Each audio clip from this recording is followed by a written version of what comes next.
I think, like most of us these days, right, we'll start with the internet research. But in the aerospace and defense industry, I found that, it's a pretty small industry from the number of significant players.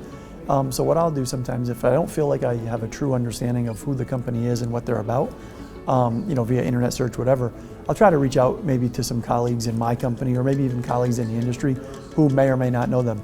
In one case today, a very good friend of mine used to work at the company, and so I spoke to him before I met with the company here this week, just to get a flavor for what he might be able to share. So again, it's really that intimate knowledge, because it is a relatively small industry, a number of key players.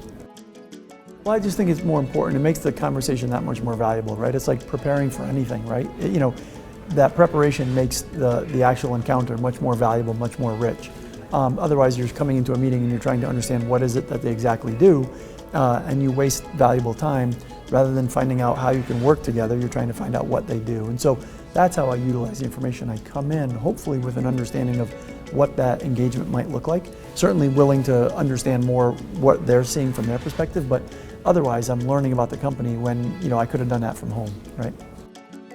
Really just a little about an introduction, right? Getting to know the person maybe a little bit on a personal basis. I enjoy making that connection, that personal connection. And so, asking just a few follow-up questions. Maybe, have you worked with Collins Aerospace before, right? That's always an important question.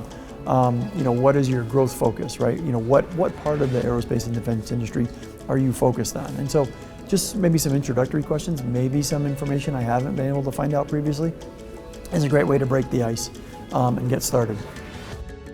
I mean, it's tough to really get too much in a 30-minute meeting to get too definitive, but I think establishing a path for next steps, right? Where do we go from here, right? So we have this introductory meeting, which is extraordinarily valuable, as I mentioned earlier, but really at the end of the meeting, it's about, okay, what do we think are definitive next steps?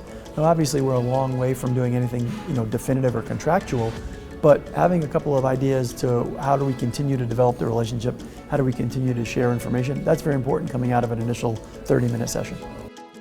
Well, I really think is there an opportunity, right? Can we identify a few opportunities where they have interest and we have interest? And if we're able to do that, then that's great.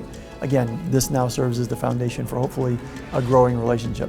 It's not always successful though. There are opportunities where we sit down and we talk and we realize, we're just not going to be able to align on this because that may not be a service or a skill that I need, or maybe that this isn't a part of the aerospace and defense industry that the supplier wants to be a part of. And that's okay. There's nothing wrong with that. We don't all do business with every company.